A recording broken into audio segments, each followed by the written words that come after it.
Welcome back, guys. Today I'm going to be checking out some details and sharing some honest review of the RockShox Pike that I've been riding on my giant rain for a little over a season now, and even throughout some of the winter time. So come on in, check this out, and let's get this started. So right out of the gate we can see that, I'll be honest, the colors of this aren't pretty. Not my first choice. That's going to be something that I may address with a Decal Kit, or a Decal Kit as some people like to call them, whatever. They're about $15 for a whole package, so that can be changed right away. Regardless, the biggest point of interest here is not the Decal Kit, it is what's inside the fork and how it performs. If we look on the side of the right leg, or drive side, we can see that there's an actual Sag Measurement indication. So when you're going to set this up, if you're green or if you're brand new to the scene and aren't familiar with how a fork should feel or what you're looking for in your suspension, it's a good way to just kind of get the stock pressure rating into the fork and see how you're sagging. And that's done with an O-ring that's supplied with a fork. Boom, magic, O-ring. As you can see, so as you put your weight on the fork, it's going to bring that O-ring up the leg, showing you how much sag you're using. So this is the top of the right side leg. This is the RockShox Charger damper. So this was originally introduced on the RockShox Boxer fork. It had some great success on the World Cup circuit, winning a number of titles.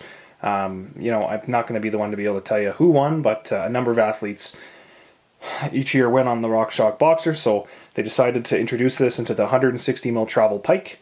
And great cartridge, great adjustability as well. So in this we've got, I believe, I didn't look up online, but I believe it's 13 clicks going from soft, and as you turn it, each click getting progressively stiffer to the point where it's fully locked out at the end there. So now that's fully locked for climbing, to take out some of that climbing bounce in the suspension, which leads to improved efficiency. So I like to run it completely in the open position just about all the time, if not all the way open.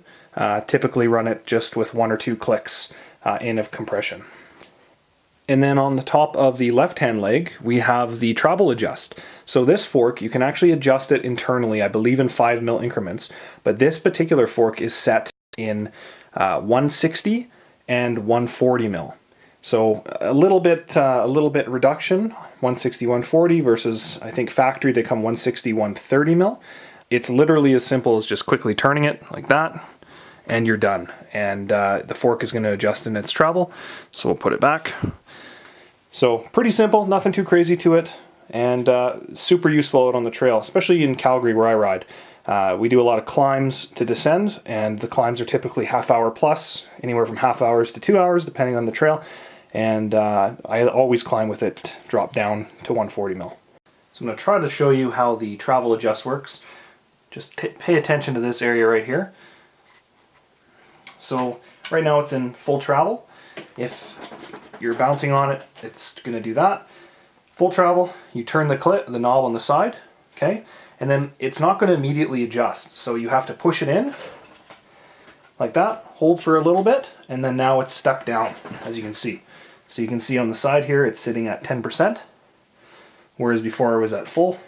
And then to release, it's the exact opposite, although the difference is this adjustment takes effect right away. So we'll click that knob, and the bike grows back into its full travel state. Just like that, super easy. And on the bottom we can see the labeling there, Maxle. So that's used to take the front wheel off. You simply pull the lever and unscrew the 15mm through axle. Super, super easy, and out on the trail you can change these wheels real quick. So overall, I've been really impressed with the performance of this. I did initially have to add a little bit of, I think they're called volume tokens. I'm running 2 more to kind of stiffen up the back end of the stroke. But overall, it's been really solid. Maintenance-wise, I haven't even touched it in a season, so that'll tell you what kind of maintenance it requires, and I've been riding quite a bit. So overall, wicked product, no real issues. If there's anything that I would change about it, let me see. It would obviously be these ugly graphics down here. Like, what the hell is that? Well, who's buying this stuff, eh? That Mitch on two wheels guy. What a nuthead, eh? So, overall, nothing too crazy, to be honest with you. It wouldn't change a whole lot. Just to, you know, just the color. That's about it. Otherwise, it's performed flawlessly. So, thanks for checking it out, and I guess tune in next time. Later, guys.